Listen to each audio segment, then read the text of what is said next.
감이 찾아와요. 내가 그리스도인이 맞나? 하나님이 날 변화시키는 게 맞는 건가? 난 왜 여전히 이 모양 이 꼴일까라는 생각에 사로잡히게 되면은 자신의 신분에 대해서 부정하는 일이 찾아오는 겁니다. 또 어떨 때 우리에게 정죄감이 찾아오느냐? 과거에 지었던 죄들 때문에 우리에게 정죄감이 찾아옵니다. 예수님 안에 모든 죄가 해결함을 받았어요. 분명해요. 예수님께서 해결하지 못하실 죄는 없습니다. 근데 내가 이전에 지었던 그 죄의 기억과 비참함이 선명하게 기억날 때가 있습니다. 내가 죄를 저질렀을 때 지금의 죄만 생각하는 것이 아니라 이전에 지었던 죄의 죄책감들까지 한꺼번에 몰려오는 거예요. 내가 그런 놈이었지. 난 아직도 그 죄책감에서 자유하지 못한데 라는 생각 때문에 나의 상태와 신분에 대해서 의심을 하게 됩니다. 사랑하는 여러분, 정죄감은요, 우리를 너무나도 비참하게 만들고 신분을 헷갈리게 만듭니다. 그래서 죄를 이기려고 하는 것도, 죄를 끊으려고 하는 모든 시도도 포기하게 만들어 버립니다. 근데 너무나도 안타까운 것은 무엇이냐면 우리들 중에 너무나도 많은 사람들이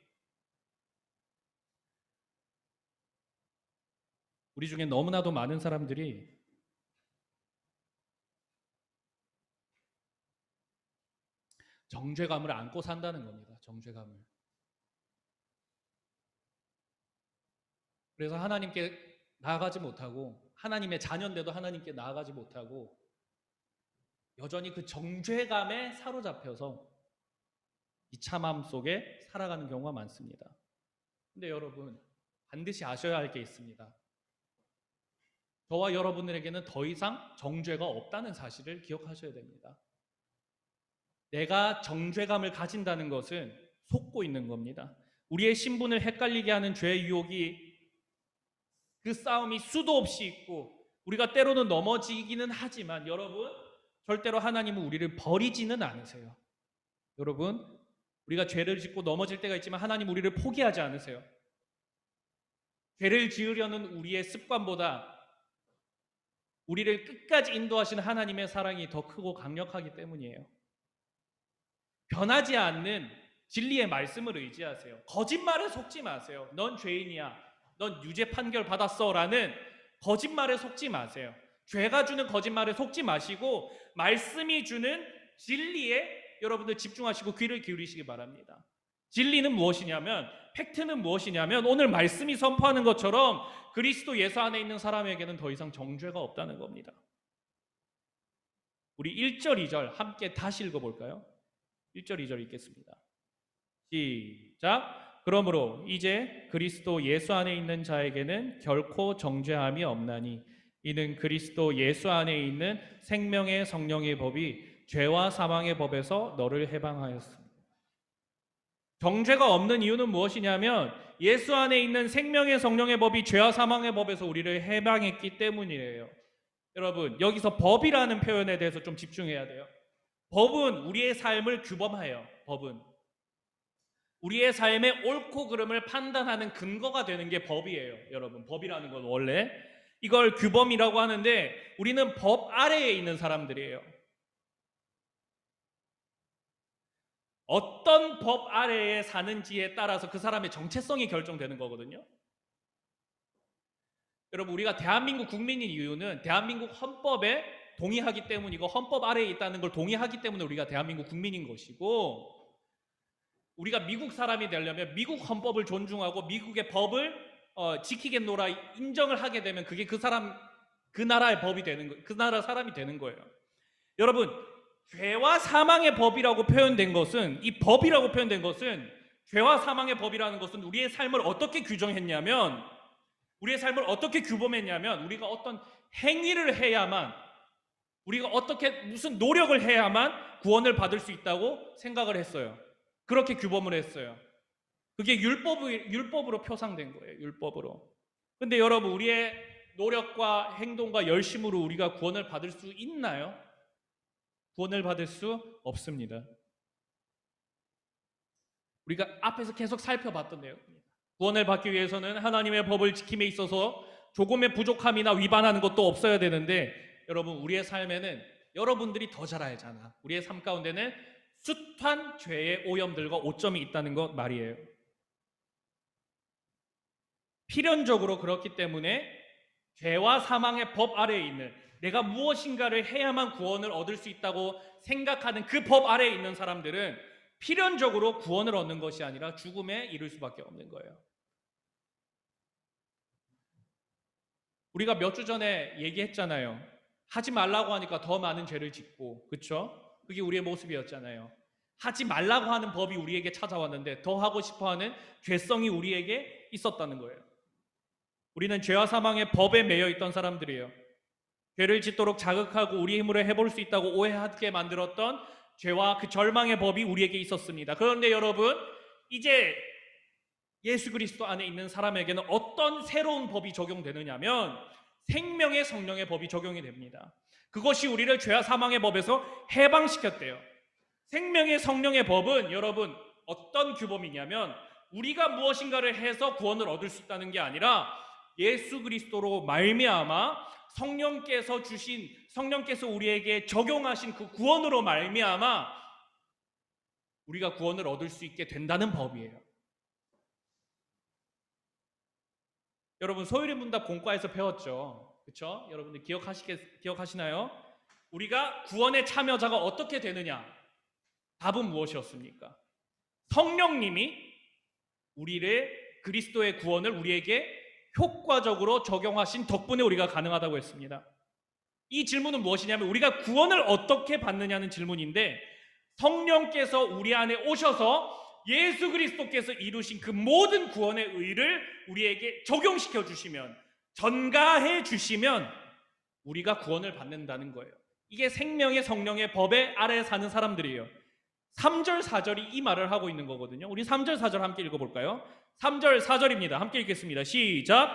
율법이 육신으로 말미암아 연약하여 할 수 없는 그것을 하나님은 하시나니 곧 죄로 말미암아 자기 아들을 죄 있는 육신의 모양으로 보내어 육신의 죄를 정하사 육신을 따르지 않고 그 영을 따라 행하는 우리에게 율법의 요구가 이루어지게 하려 하심이라. 여러분, 우리가 할 수 없는 율법에 대해서 완전히 순종하시고 십자가에서 구원을 이루신 분이 누구냐면은 예수님이세요. 우리는 율법을 못 지키지만 율법을 완전히 지키신 분이 계신데 그분이 누구냐면 예수님이세요. 사람이 되셔서 이 땅 가운데 오신 예수님은 우리의 모든 죄를 대신 짊어지셨고 죄를 박살내셨습니다. 끊어내셨습니다. 구원의 의를 이루어내셨습니다. 4절을 보니까요. 그 영을 따라 행하는 표현이라는 게 이런 표현이 나와요. 그 영을 따라. 그의 영이 무엇이냐면 그리스도의 영이신 성령을 의미해요. 그러니까 성령과 함께 사는 사람에게는 율법의 요구가 이루어진다는 거예요. 율법의 요구가 무엇입니까? 순종하여서 구원의 의를 이루는 것인데 예수 그리스도께서 이루신 구원의 의가 성령이 우리에게 오심으로 말미암아 이루어진다는 거예요. 우리가 이루는 것이 아니라 성령께서 어떻게 해주시니까? 효과적으로 적용해 주시니까. 우리가 구원을 따낸 게 아니라 성령이 오셔서 우리에게 적용시켜 주셨어요. 정리해 볼까요? 조금 어렵지? 예수님께서 율법에 순종하시고 십자가에서 이루신 구원이 성령님으로 말미암아 우리에게 적용하셔서 우리가 구원을 얻게 된다는 거예요. 여기에 담긴 숱한 이야기를 다 다루면 여러분 오늘 집에 못 가니까 결론적으로 이야기하자면 무엇이냐면 우리에게 더 이상 정죄가 없다고 했어요. 정죄가 없는데 그냥 하는 소리가 아니라 증거가 있어요. 그 증거는 무엇이냐면 우리에게 성령으로 말미암아 구원이 적용됐기 때문이라는 거예요. 사랑하는 여러분, 구원받은 자에게는 정죄란 없습니다. 하나님께서는 한 번 적용하신 구원을 말소하시는 분은 아닙니다. 저와 여러분의 삶에도 이따금씩 정죄감이 찾아올 수 있습니다. 무슨 말이냐면 내 삶 가운데 아까 얘기했던 것처럼 반복해서 끊어내기 어렵지 않은 죄가 있어서 변화되지 않은 내 모습에 실망해서 이전에 지었던 죄의 기억들이 갑자기 나에게 크게 엄습해와서 내가 하나님의 자녀가 맞는지 내가 구원받은 사람이 맞는 건지 그렇게 헷갈릴 때가 있다는 겁니다. 정죄감이 반복해서 찾아오다 보니까 하나님의 은혜를 구하는 것도 포기하게 되어버리고 하나님께로 달려나갈 힘도 잃어버린 친구들이 있을 줄 압니다. 영적인 무기력함에 빠진 거예요. 마음의 간절함도 사라져 버리게 되죠. 하나님의 은혜를 찾지 않는데 그런 모습이 되어버리는 그런 안타까운 현상이 우리 가운데 얼마든지 일어날 수 있습니다. 그러나 여러분, 오늘 말씀이 우리의 상태에 대해서 명확하게 이야기하고 있습니다. 너희는 죄인이다. 너희는 정죄받아 마땅한 자다 라고 이야기하지 않습니다. 예수 그리스도 안에 있으면, 성령이 너희와 함께 하시면, 성령이 너희에게 구원을 적용하셨으니 정죄가 없다라고 이야기하고 있습니다. 여러분, 죄에 넘어질 때 있습니다. 반드시 있습니다. 우리는 이 땅을 살아가면서 내 힘으로 죄를 끊어낼 수 있다. 거짓말입니다. 그런 사람은 없습니다. 죄에 넘어지기도 하고 괴로워하기도 하고 때로는 그 죄와 싸우며 분투할 수 있습니다. 그러나 여러분, 중요한 것은 무엇이냐면 그 순간마다 죄책감으로 말미암아 주님께 다시 돌아가게 할 수도 있고, 죄책감을 느껴서 죄를 억제하게 될 수는 있지만 정죄감을 느껴서는 안 됩니다. 내 신분과 상태에 대해서 의심하는 것은 멈춰야 돼요. 우리의 상태는 고정되어 있어요. 하나님의 은혜를 구할 수 있고, 하나님의 자비와 용서와 또 하나님께 회개할 때에 다시 받아주시는 아버지의 사랑을 마음껏 누릴 수 있는 자녀의 상태가 우리의 상태입니다. 죄에 넘어질 수는 있지만 죄를 회개하고 아버지께로 돌아갈 수 있는 우리는 하나님의 자녀입니다. 죄인이 아니라 우리의 상태는 하나님의 은혜를 바라고 구할 수 있는 자녀입니다. 정죄가 없고 성령이 우리 안에 계시기 때문에 우리는 다시 한 번 더 성령님의 도우심을 의지하여서 때때로 죄에 넘어질 때도 있겠지만 그때마다 오히려 더 하나님께로 나아갈 수 있게 됩니다. 하나님께로 다시 돌아갈 수 있는, 사랑하는 아버지의 품으로 돌아갈 수 있는 사랑받는 자녀들입니다. 여러분들 살아가면서 부모님한테 잘못했던 적이 있죠. 잘못했던 적이 있을 겁니다. 그런데 여러분들의 잘못 한두 개 가지고 부모님들이 여러분들을 포기하지는 않습니다. 미우나 고우나 내 자식이기 때문에, 내 자녀라는 사실은 변함이 없기 때문에 한두 가지의 사소한 잘못으로, 또 때로는 큰 잘못이 있을지라도 부모님이 여러분들을 포기하지는 않습니다. 저도 중학교 1학년 때 참 많이 사고를 쳤습니다. 인생에서 칠 수 있는 사고 중학교 1학년 때 다 친 것 같습니다. 부모님께서 학교에 너희 친구들하고 싸워서 부모님 학교에 오신 적 있니? 네. 요새도 부모님 학교로 와 뭐 이렇게 하는지 모르겠어요. 저는 부모님이 한 번 불러오셨습니다. 친구하고 싸워서 그 친구를 때려서. 그리고 굉장히 형편이 어려운 친구와 싸웠던 적도 있어가지고 그 친구의 할머니께서 아주 노발대발하셨던 적이 있었는데, 도리어 부모님께서 그 가정을 찾아가 저 대신 용서를 빌어주셨던 적도 있습니다. 참 부끄러운 과거인데, 이런 게 참 부끄러운 과거인데. 자, 그런데 여러분, 제가 그렇게 1학년, 그 중학교 1학년의 시기 동안 인생에서 칠 수 있는 사고 다 치면서 그렇게 살았는데 부모님이 저를 포기하지 않으셨어요. 여전히 저희 어머니는 새벽 기도를 다녀오시면은 제 머리맡에서 기도해 주셨고, 저희 아버지는 여전히 저에게 맛있는 음식 해주셨고, 지금도 저희 어머니는 반갑게 전화하면서, 지금 고향에 계시니까 전화하면서 늘 전화할 때마다, 사실 고마울 것도 없는데 제가 그냥 전화 드리니까 고맙대요. 끊을 때마다 성실아 고맙다 하고 끊으세요. 그럴 때마다 제가 여전히 내가 우리 엄마의 자녀구나라는 걸 느낍니다. 사랑하는 여러분, 부모님의 사랑도 이러할진데 하늘 아버지의 사랑은 어떻겠습니까? 하늘 아버지의 사랑은 여러분들을 정죄하는 사랑이 아니라요, 여러분들이 죄에 넘어졌을 때, 조금 힘들어할 때 다시 당신께로 나아올 수 있게 하는, 언제든지 품을 벌리고 다시 회개하고 돌아오기를 기다리는 아버지의 마음이라는 걸 잊지 마시기 바랍니다. 여러분, 정죄감을 가지면요 많이 헷갈립니다.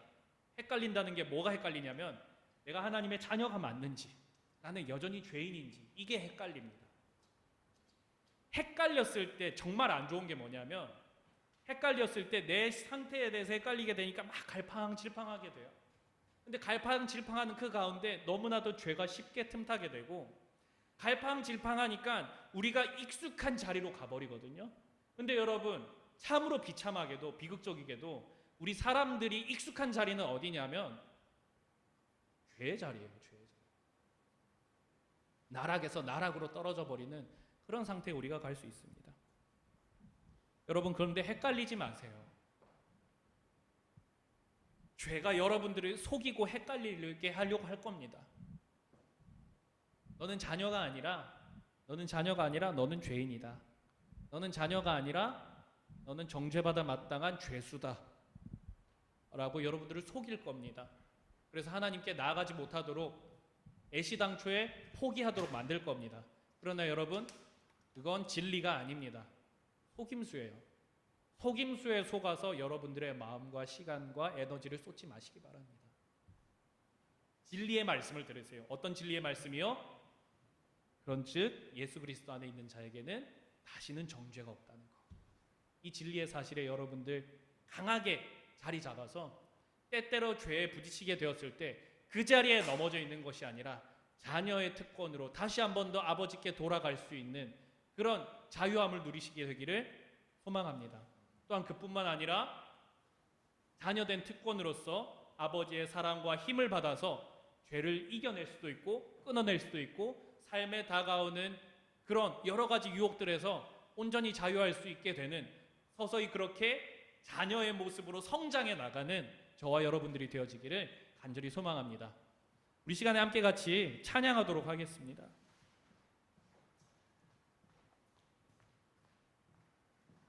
우리를 자녀 삼으신 주님의 사랑을 찬양할 텐데, 여러분, 우리가 아까도 살펴봤던 것처럼 우리가 어떻게 정죄감을 누리지 아니하고 자녀의 모습으로 살 수 있느냐라고 이야기했을 때 그 근거는 무엇이냐면 성령이 우리에게 오신 거예요.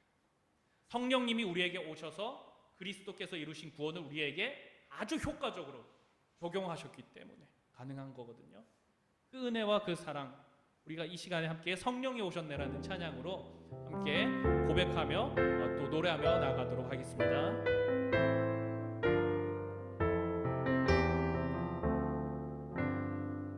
함께 찬양하겠습니다. 허무한 시절 지날 때, 허무한 시절 지날 때, 깊은 한숨 내쉴 때, 그런 풍경 보시며 탄식하는 분 있네. 고와 같이 너희를 버려두지 않으리. 내가 너희와 영원히 함께한. 우리 다시 한 번 더 고백할까요? 허무한 시절 지날 때, 허무한 시절 지날 때, 깊은 한숨 내쉴 때, 그런 풍경 보시며 탄식하는 분. 여러분, 주님이 우리를 포기하지 않으세요. 고와 같이 너희를 버려두지 않으리. 내가 너희와 영원히 함께하리라. 성령이 오셨네. 성령이 오셨네. 내 주에 보내신 성령이 오셨네.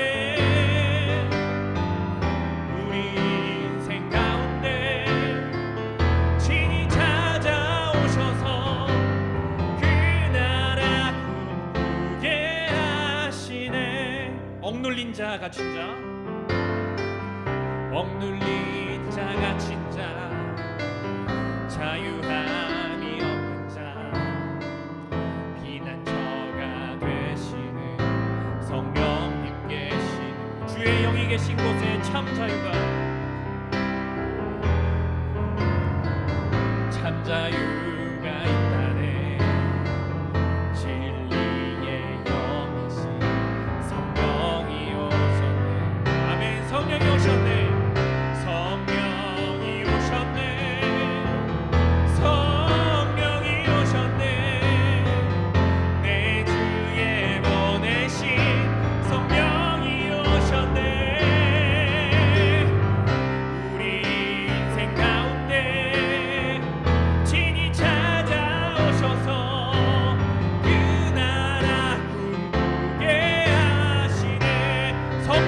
오셨네. 성령이 오셨네. 성령이 오셨네. 내 주에 보내신 성령이 오셨네. 우리 인생 가운데 친히 찾아오셔서 그 나라 꿈꾸게. 우리 마지막으로 다시 한 번 더 선포합니다. 성령이 오셨네. 성령이 오셨네. 성령이 오셨네.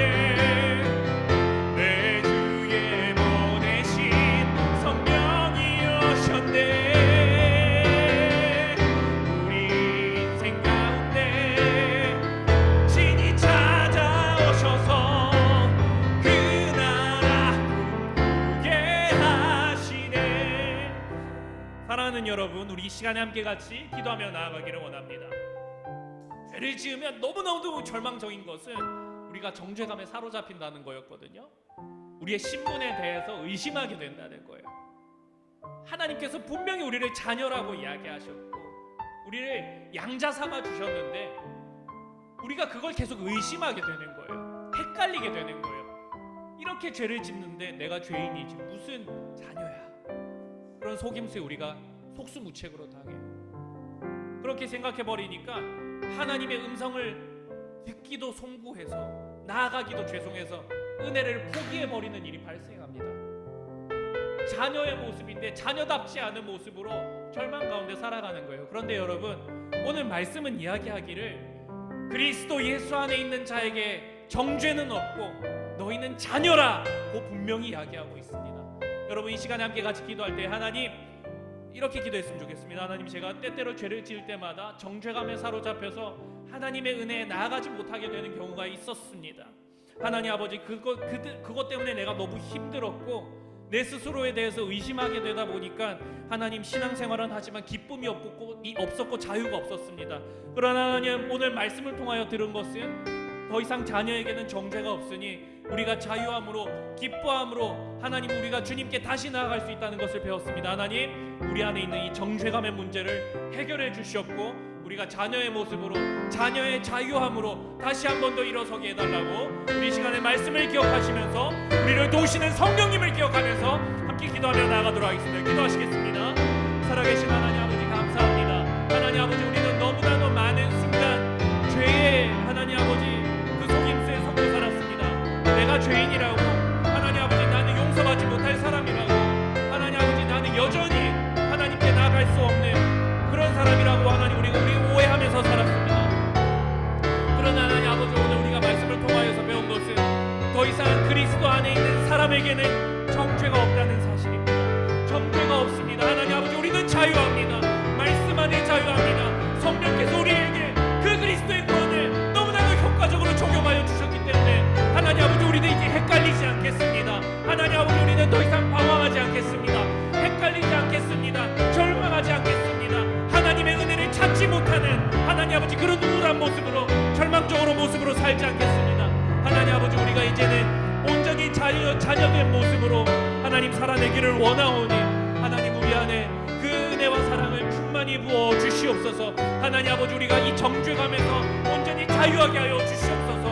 하나님, 죄에서 넘어졌을 때 절망하여 정죄감에 사로잡히는 것이 아니라 주께로 달려나갈 힘이 있는 자녀의 모습으로 우리가 살아나가게 하여 주시옵소서. 죄를 이기게 하시고 끊어내게 하시고 하나님 아버지, 주의 자녀다운 모습으로 그 자유함으로 살아나갈 수 있도록 우리 안에 있는 하나님 아버지 그 정죄감이 사라질 수 있도록 주여 인도하여 주시옵소서. 하나님 아버지, 내 삶에 끊어지지 않고 반복되는 죄 때문에 변화되지 않는 내 모습에 너무너무 실망해서 또 과거에 지었던 그 죄들 때문에 여전히 정죄감에 사로잡혀서 하나님의 은혜를 찾기보다는 절망하고 신음하고 있었던 우리의 모습을 봅니다.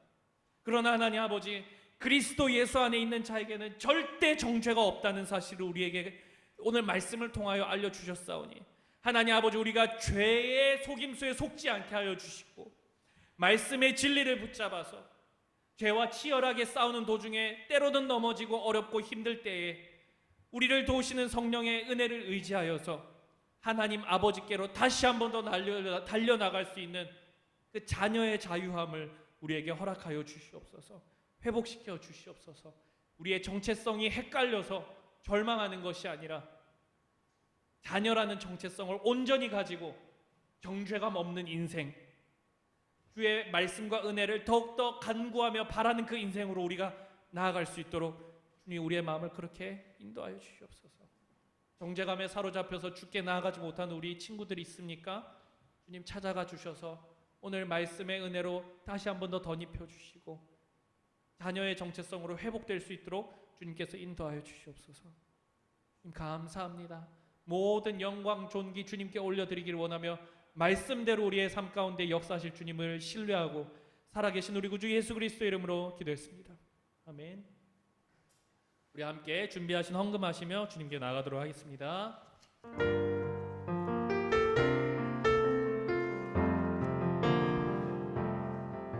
주의 말씀 앞에서 당신은 참된 예배자 그토록 찾으시던 하나님의 기쁨 이 세상을 향한 거룩한 생명빛 되어 이 세상을 위한 구원의 소망 되어 영원한 하나님의 나라 함께 세워가리. 함께 같이 드려진 헌금을 위하여서 기도하겠습니다. 은혜가 많으신 하나님 아버지 감사합니다. 오늘 저희에게 말씀을 허락하여 주시고 또 찬양할 수 있는 시간을 허락하여 주시고 또 말씀과 찬양을 힘입어 주께 새로운 삶의 결단으로 기도할 수 있게 하여 주시니 감사합니다. 하나님 아버지 저희가 찬양 가운데 고백한 대로 말씀 가운데 들은 대로 기도하는 가운데 결단한 대로 우리의 삶 가운데 아름다운 믿음의 열매들이 많이 맺혀져서 주님께 큰 영광 돌리는 인생이 되어질 수 있도록 주님께서 그렇게 인도하여 주시옵소서. 그렇게 인도하실 주님의 은혜를 기대하고 또 감사하는 마음으로 우리의 가진 것을 드리며 우리의 삶이 주님께 속한 것임을 고백하며 나아갑니다. 하나님 예물이 쓰이는 곳마다 결코 정죄하지 않으시는 아버지 하나님의 사랑이 온전히 선포되어 줄 수 있도록 주님께서 역사하여 주시옵소서. 주님 감사합니다. 모든 영광과 존귀 홀로 받아 주시옵소서.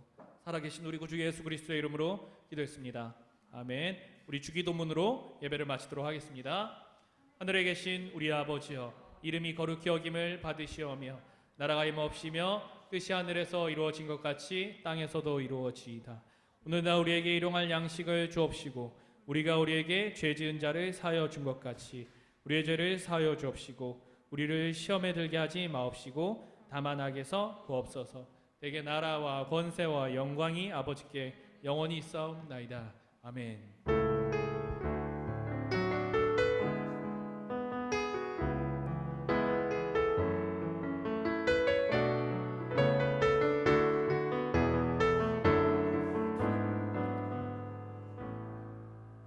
우리 총무 선생님 나오셔서 광고해 주시겠습니다.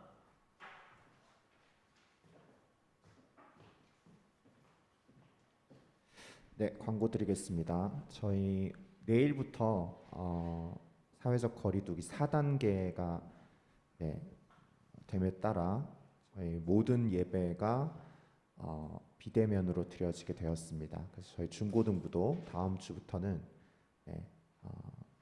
전부 비대면으로 예배가 드려지겠습니다. 그래서 여러분들 11시까지 시간에 맞춰서 줌으로 들어와 주시면 감사하겠습니다. 그리고 당분간은 저희가 공과 공부도 별도로 하지 않고 그렇게 진행이 될 예정이니까 대신에 반 선생님들과 함께 이렇게 근황도 서로 여쭙고 그렇게 교제하는 시간으로 대체하도록 하겠습니다. 네, 잠언 성경 필사 비록 저희가 비대면으로 진행이 되지만 예배는 그렇게 되지만 여러분들 각자의 자리에서 성경 필사 꾸준하게 해주시고 나중에 대면 예배로 드려지게 되면 완료하신 분들에 한해서 네, 꼭 제출해 주시면 저희가 시상하도록 하겠습니다. 그리고 오늘 예배 후에 저희 줌으로 교사 모임 잠시 갖도록 하겠습니다. 네, 우리 교사 선생님들은 줌에서 네, 들어와 주시면 감사하겠습니다. 네, 이상입니다. 감사합니다.